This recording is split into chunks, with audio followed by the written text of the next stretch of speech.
Hello दोस्तों, नमस्कार। स्वागत है आपके अपने यूट्यूब चैनल गौरव स्टडी अड्डा पे। दोस्त, उम्मीद होगा एसएससी जीडी कांस्टेबल की तैयारी कर रहे होंगे। इसी क्रम में आज हम लोग सामान्य ज्ञान टॉप 25 महत्वपूर्ण प्रश्नों पे हम लोग चर्चा करेंगे। तो आइए देख लेते हैं।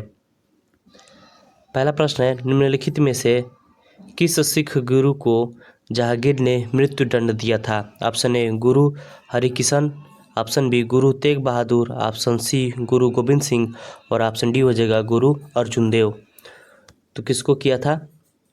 इसका राइट आंसर हो जाएगा ऑप्शन संख्या डी, गुरु अर्जुन देव की हत्या किसने की थी? जहांगीर के द्वारा किया गया था। ठीक है, इसका राइट आंसर हो जाएगा ऑप्शन संख्या डी। प्रश्न संख्या दूसरा देख लेते हैं। पूना पैक्ट किसके किसके मध्य हुआ था? वेरी वेरी इंपॉर्टेंट है, एग्जाम में पूछता है। किसके मध्य हुआ था Poona pact? Option A Gandhi और मैकडोनाल्ड के बीच, ऑप्शन बी हो जाएगा गांधी और क्रिप्स के बीच, ऑप्शन सी हो जाएगा अंबेडकर और मैकडोनाल्ड के बीच और ऑप्शन डी हो जाएगा अंबेडकर और गांधी के बीच। इसका राइट आंसर हो जाएगा ऑप्शन संख्या डी हो जाएगा, अंबेडकर और गांधी के बीच में होता है पूना पैक्ट। आप ध्यान में रखिएगा। प्रश्न संख्या तीसरा है, वंदे मातरम के प्रथम संपादक थे। ठीक है, वंदे मातरम के प्रथम संपादक कौन थे? Option A Arvind Ghosh, option B Rabindranath Tagore, option C Bankim Chandra Chatterjee, Bankim Chandra Chattopadhyay और ऑप्शन डी हो जाएगा रास बिहारी बोस। तो तीसरा का राइट आंसर हो जाएगा ऑप्शन संख्या ए अरविंद घोष। ठीक है, आप ध्यान में रखिएगा। प्रश्न संख्या चौथा है, भारतीय संविधान के मूल कर्तव्यों को प्रावधान की संस्तुति निम्नलिखित में से किसने की थी? ऑप्शन ए ठक्कर आयोग ने, ऑप्शन बी अयंगर समिति ने, ऑप्शन सी बलवंत राय मेहता समिति ने, ऑप्शन डी हो जाएगा स्वर्ण सिंह समिति ने।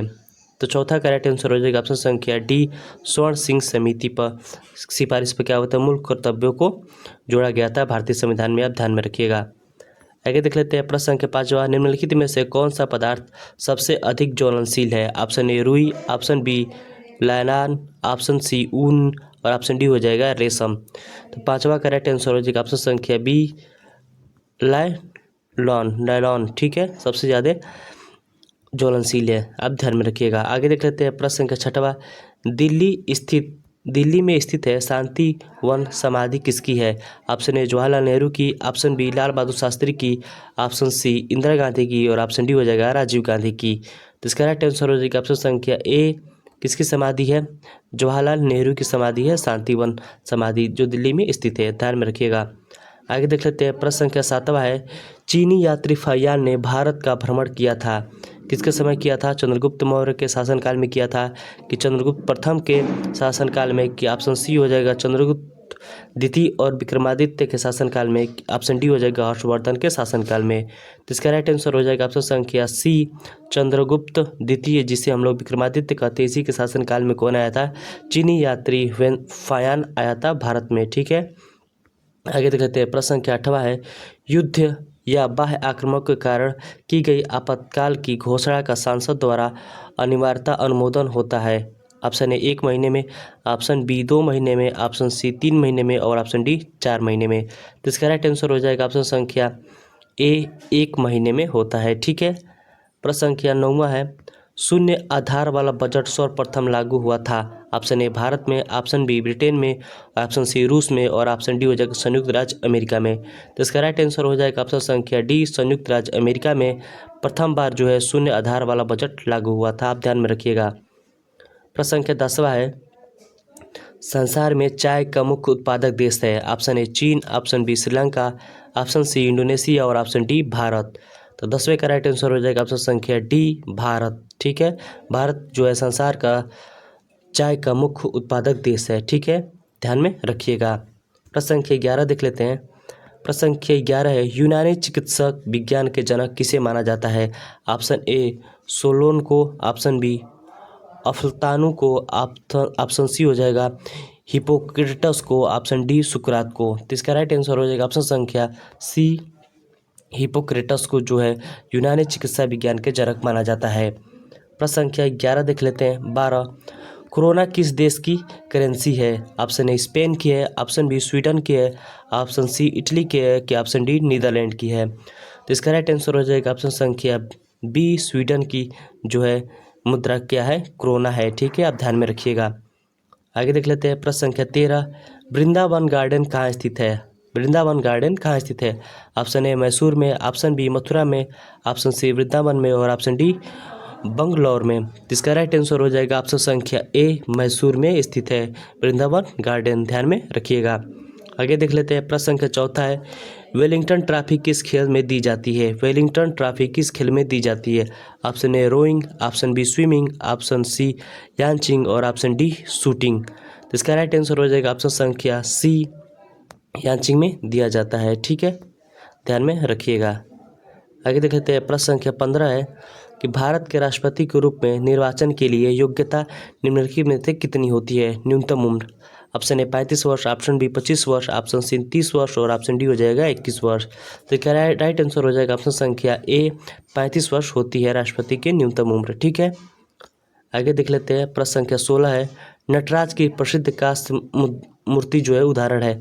ऑप्शन ए मौर्य काल का, ऑप्शन बी गुप्त काल का, ऑप्शन सी गंधर्व काल का और ऑप्शन डी हो जाएगा चोल काल का। तो इसका राइट आंसर हो जाएगा ऑप्शन संख्या डी, चोल काल का जो है, चोल काल का मूर्ति जो है नटराज की प्रसिद्ध काष्ठ मूर्ति का एक उदाहरण है, वेरी वेरी इंपॉर्टेंट है। प्रश्न संख्या 17 देख लेते हैं, मोहम्मद गौरी कहाँ का शासक था? एग्जाम में पूछते थे डायरेक्ट मोहम्मद गौरी कहाँ का था या कहाँ का शासक था?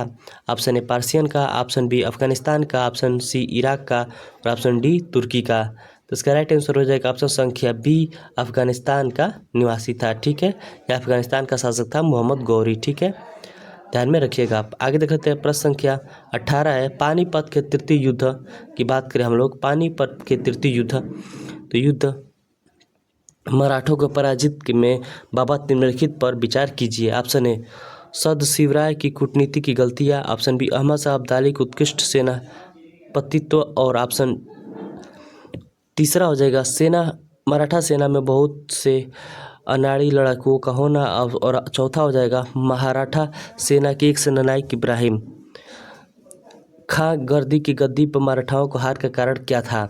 हार का कारण क्या था? देखा हो जाएगा 1, 2, 3 इसका राइट आंसर हो जाएगा, ठीक है, ध्यान में रखिएगा, ठीक है, 1, 2, 3 हो जाएगा इसका राइट आंसर। आगे देखते हैं प्रश्न संख्या 19 है, मुगल वंश का जो संबंध बहादुर शाह जफर से था वही संबंध लोधी वंश से था, किससे था? Option A Bahlol Lodhi, option B Daulat Khan Lodhi और ऑप्शन सी हो जाएगा इब्राहिम लोधी और ऑप्शन डी हो जाएगा सिकंदर लोधी। इसका राइट आंसर हो जाएगा ऑप्शन संख्या सी, इब्राहिम लोधी से संबंधित था, ठीक है। आगे देख लेते हैं प्रश्न संख्या 20वां है, पंडित भीमसेन गुरुराज जोशी हैं? ऑप्शन ए बांसुरी वादक, ऑप्शन बी हिंदुस्तानी नायक, ऑप्शन सी हो जाएगा सितार वादक और ऑप्शन डी हो जाएगा उड़ीसी नर्तक। तो इसका राइट आंसर हो जाएगा ऑप्शन संख्या बी, हिंदुस्तानी गायक हैं, कौन है? पंडित भीमसेन गुरुराज, ठीक है, आप ध्यान में रखिएगा। प्रश्न संख्या 21 है, अज्ञात सैनिकों का स्मारक भारत में कौन सा है? Option A gateway of India, option B India gate और ऑप्शन सी हो जाएगा 3 मूर्ति, ऑप्शन डी हो जाएगा ज्वालिया बाग। तो इसका राइट आंसर हो जाएगा ऑप्शन संख्या B, India gate. India gate किससे संबंधित है? तो अज्ञात सैनिकों के स्मारक से संबंधित है, ध्यान में रखिएगा। आगे देख लेते हैं प्रश्न संख्या 22 है, पंडित किशन महाराज किससे संबंधित है? किस वाद्य यंत्र से प्रमुख वादक हैं?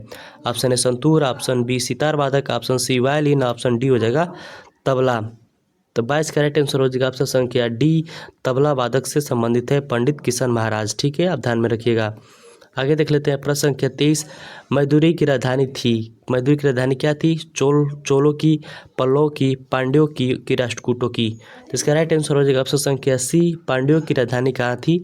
मैदुरई थी। इसका राइट आंसर हो जाएगा ऑप्शन संख्या सी।